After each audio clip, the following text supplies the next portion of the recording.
Si tu passes des heures à analyser le marché, mais que tes résultats restent aléatoires, c'est que ton approche manque de structure. Les meilleurs traders ne devinent pas, ils suivent un plan clair, ils attendent une zone d'intervention bien précise et ils frappent au bon moment.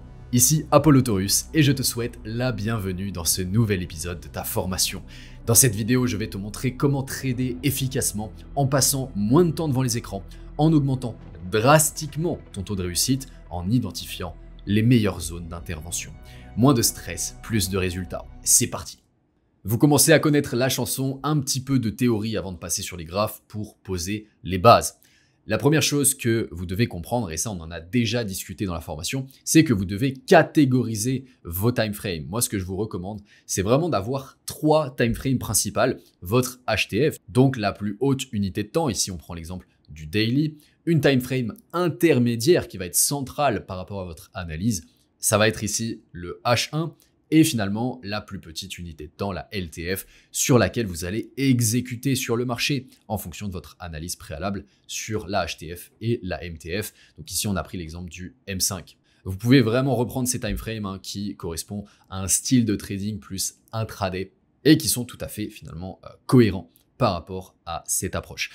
Ce que vous devez comprendre également, c'est que sur chacune de ces unités de temps, vous devez savoir exactement ce que vous allez chercher sur le marché. C'est comme ça que vous allez être finalement cadré et structuré dans votre trading et être le plus efficace possible. Ici sur la HTF, ce que vous allez chercher finalement, c'est à identifier votre biais directionnel, la tendance de marché et la structure dans laquelle vous vous trouvez actuellement pour identifier la direction probable du prix. Dans cette structure de marché, vous allez chercher à identifier la zone clé, la plus probable de réaction du prix. Et vous allez utiliser pour ça le premium discount que l'on a vu également précédemment dans la formation avec notamment l'équilibrium qui va vous permettre d'identifier si le prix est cher ou peu cher. Donc ici, on va notamment parler de zone de fair value gap dans cette structure daily. Je vais vous donner un exemple juste ici. Vous avez votre structure, admettons, qui est baissière. Ici, vous allez avoir votre équilibrium, les 50% de cette structure. Au-dessus, vous avez la zone premium et en dessous, vous avez la zone discount. Admettons que vous cherchiez tout simplement à trader le biais baissier dans cette structure. Vous allez attendre un retour dans la zone premium sur une zone clé de fair value gap daily pour ensuite trader la continuation. Et l'élément finalement que vous allez attendre, c'est un inducement et ça, c'est vraiment très important. C'est tout simplement une prise de liquidité à l'intérieur de cette structure durant le retracement qui va vous permettre finalement de vous dire que votre zone clé est effectivement valable pour ensuite continuer sur des plus bas. J'insiste vraiment sur l'importance de l'inducement parce que énormément de personnes se font avoir dans ces zones-ci justement parce qu'elles n'attendent pas un inducement sur le marché. Une fois que le prix est revenu dans votre zone clé daily, vous allez zoomer à l'intérieur de cette zone et descendre sur votre middle time frame, donc ici sur notre exemple le H1, pour passer à la suite de votre processus d'analyse de décision.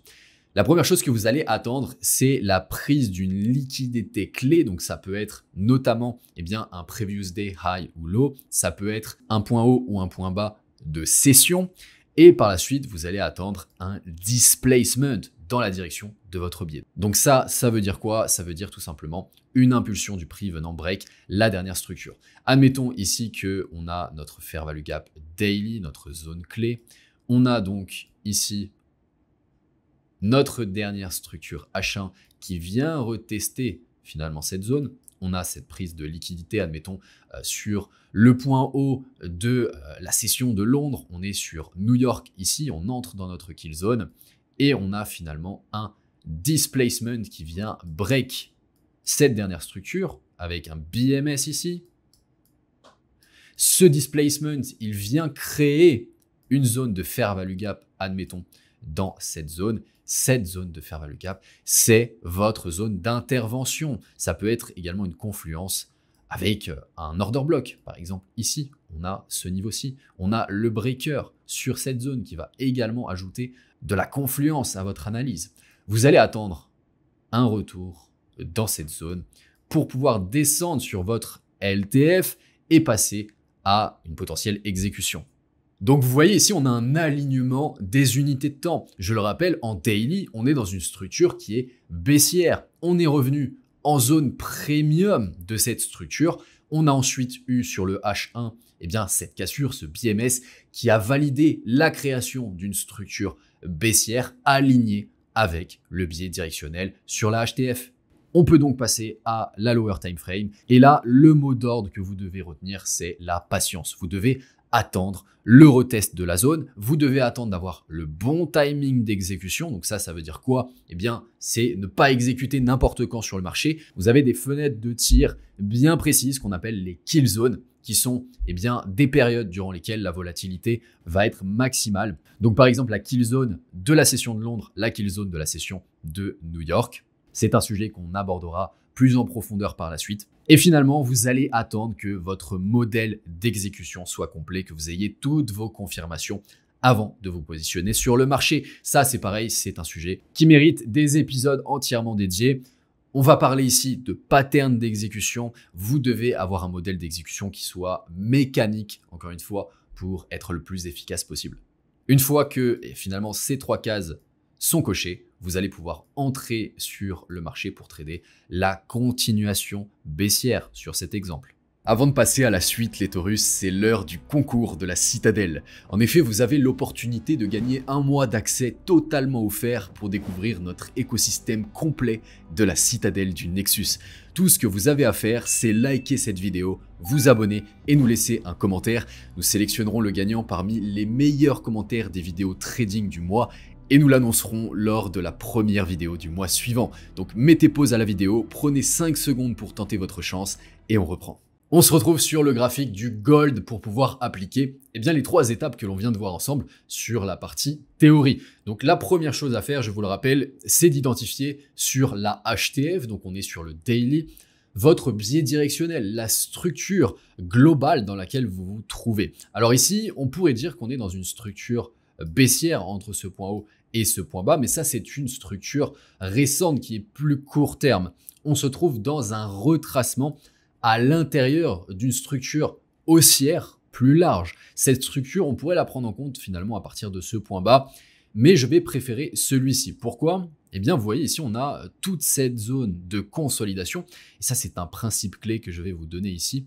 On a finalement l'équilibrium de cette consolidation qui vient être retesté par ce niveau. On a une expansion qui s'extrait de la consolidation avec un nouveau plus haut. On vient casser le précédent en clôturant au-delà de ce plus haut et on vient retracer à l'intérieur sur l'équilibrium avant d'avoir cette expansion. Et donc ce niveau-ci, il est extrêmement pertinent. On a également cette prise de liquidité qu'il faut prendre en compte et surtout on revient, alors c'est très subtil, mais on a donc cette expansion, ce displacement qui vient créer un nouveau plus haut et on retrace sous les corps de cette expansion, on vient chercher cette liquidité. Et ça, ce n'est pas anodin non plus, c'est vraiment assez pertinent finalement pour avoir la création d'une nouvelle structure à partir de ce plus bas. Et donc vous voyez, si je trace l'équilibrium non pas à partir de ce plus bas, mais plutôt de celui-ci, on va avoir un niveau qui est extrêmement pertinent. En discount de cette structure, on va avoir finalement cette zone de fair value gap. On revient à nouveau chercher cette zone-ci. Et finalement, on a cet inducement qui se met en place. Alors, on a également celui-ci, mais le dernier, c'est celui-ci. Donc, le dernier mouvement qui a été retesté, cette zone de fair value gap. On revient sur les 50% et même un petit peu plus bas sur cette zone de fair value gap. Et donc, on a notre zone clé discount de la structure. Avant de passer à la suite, les Taurus, sachez que je vous apporte énormément de valeur au quotidien sur tous les aspects de votre trading qui comptent vraiment dans le canal Telegram Trading. C'est totalement gratuit, vous récupérez un maximum de plus-value supplémentaire toutes les semaines, donc foncez, le lien est en description de la vidéo.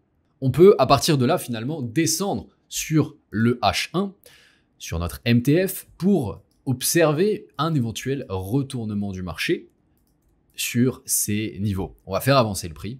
et on va pouvoir observer ce qui se passe. Ici, on a un premier mouvement, donc une réaction sur la zone, et on voit qu'on revient à nouveau sur notre zone clé après avoir effectué cette prise de liquidité. On a des equal lows qui se forment ici. On a finalement ce qu'on pourrait considérer comme étant un BMS sur ce niveau, donc un retournement du prix. Et également quelque chose qui n'est pas anodin, c'est qu'on revient sur cette zone d'order block qui est à l'origine de la création de cette dernière structure haussière sur le H1. Très bien. À partir de là, on va pouvoir éventuellement descendre sur nos unités de temps. Mais selon moi, ce n'est pas suffisant ici en termes de confirmation. La cassure est un petit peu trop timide. Donc admettons que vous désiriez avoir des confirmations supplémentaires pour augmenter vos probabilités. Très bien, on va observer ce que le prix nous donne. On a une expansion haussière qui vient nous faire notre BOS sur ces niveaux-ci. Très bien. Et donc, on a là la validation d'un retournement du marché potentiel. À partir de là, on a la création de cette zone de fair value gap sur ces niveaux que l'on vient retester avec ce retracement ici. On va pouvoir revenir dans le passé juste ici avant le retest. On va attendre le retest de notre zone d'intervention qui est ici. Et finalement, on va pouvoir descendre des unités de temps sur notre LTF pour voir ce qui se passe à l'intérieur de cette zone. On a finalement la session asiatique entre la session de Sydney et la session de Tokyo. On a une consolidation dans toute cette zone-ci et on vient prendre la liquidité sous ces points bas. Donc là, c'est ce qu'on appelle tout simplement un inducement. En revenant d'ailleurs à l'intérieur de cette dernière structure court terme entre ce point bas et ce point haut, on revient sous les 50%, très bien, qui sont en confluence avec les 50% de notre zone de fair value gap H1. On va attendre finalement le bon timing, c'est-à-dire la kill zone de Londres. On a un displacement au début de la kill zone de Londres, qui est la zone en bleu. On peut se positionner sur ces niveaux. Le stop loss sous le dernier plus bas de Francfort, très bien, puisqu'on a un potentiel retournement sur ces niveaux avec la cassure de ces plus hauts. On va aller sur le H1 pour identifier notre target. Et ça, c'est un sujet que l'on abordera dans un prochain épisode. Comment définir sa zone cible, ok? Mais ici, on a finalement des equal highs qui sont très très pertinents à venir chercher. C'est une zone de liquidité qui est clé sur ces niveaux. Très bien, on va pouvoir le mettre en rouge et on va placer notre TP juste ici. Ça nous fait un TP à 4,4 R, donc c'est très cohérent. On a donc nos différents niveaux qui sont paramétrés. On va laisser avancer le prix. Et on voit que le prix va chercher notre target, tout simplement, parce qu'on est aligné avec le contexte du marché. D'ailleurs, il continue tranquillement sa route, même bien après. Tu vois à quel point c'est simple, c'est extrêmement simple. Mais c'est comme ça que tu vas être efficace dans ton trading. Tu arrives sur les graphiques, tu sais exactement quoi chercher, dans quelle unité de temps, comment procéder pour avoir les meilleures opportunités, les plus qualitatives pour pouvoir te positionner sur le marché. Cher Taurus, c'est la fin de cet épisode. Laisse un like à la vidéo, abonne-toi, active surtout les notifs pour être certain de ne pas manquer les prochains épisodes. C'était Apollo. Ciao, ciao.